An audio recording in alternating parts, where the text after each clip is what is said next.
ہمارا سال شروع ہوتا ہے، دیکھو جنوری بھی اللہ کا، محرم بھی اللہ کا۔ یہ تعصب کی بات ہے کہ وہ کافروں کا سال ہے، یہ ہمارا سال ہے۔ وہ جنوری سورج کے گرد گھومتا ہے، محرم چاند کے گرد گھومتا ہے۔ سورج بھی میرے اللہ کا اور چاند بھی میرے اللہ کا۔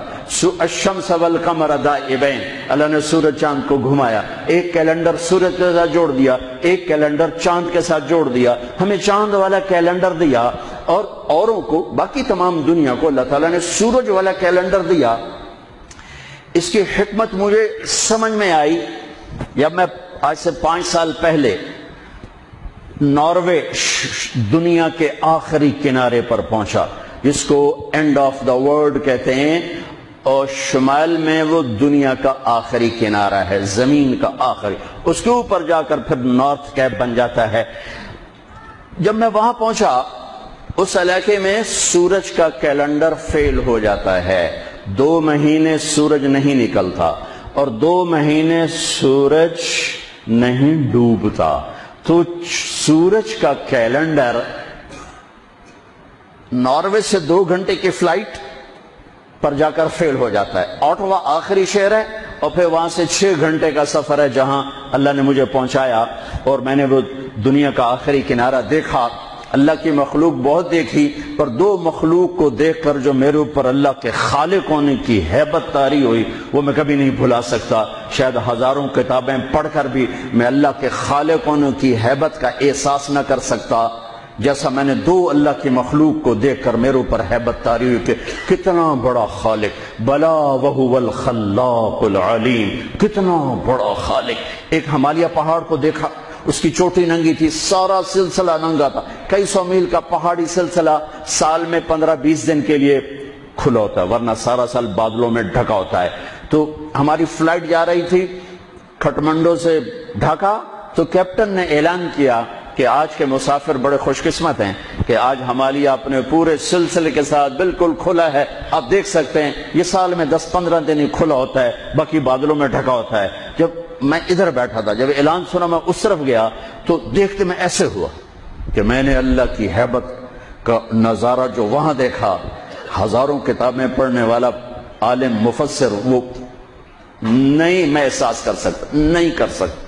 میری آنکھیں پھٹ گئی اور میرے منہ سے بے ساختہ نکلا اللہ اکبر۔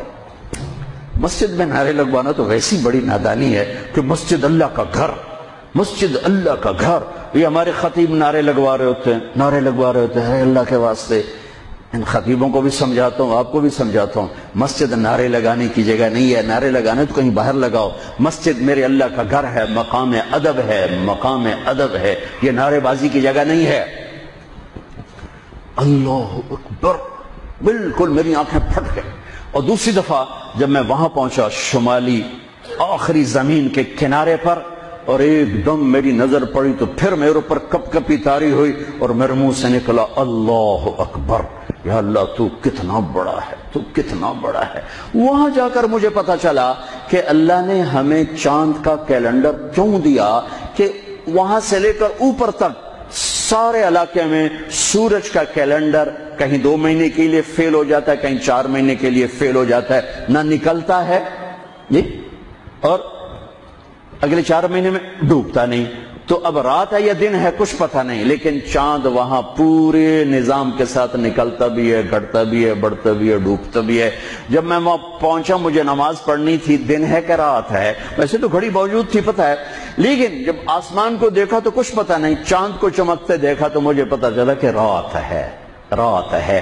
تو وہاں مجھے یہ بات سمجھ میں آئی کہ میرے نبی تو سارے عالم کے نبی ہیں، صرف بر صغیر کے نہیں، عرب کے نہیں، عجم کے نہیں، دنیا کے آخری کنارے میں اگر کوئی رہتا ہے تو میرے نبی کی نبوت کے سائے میں ہے، مانے یا نہ مانے۔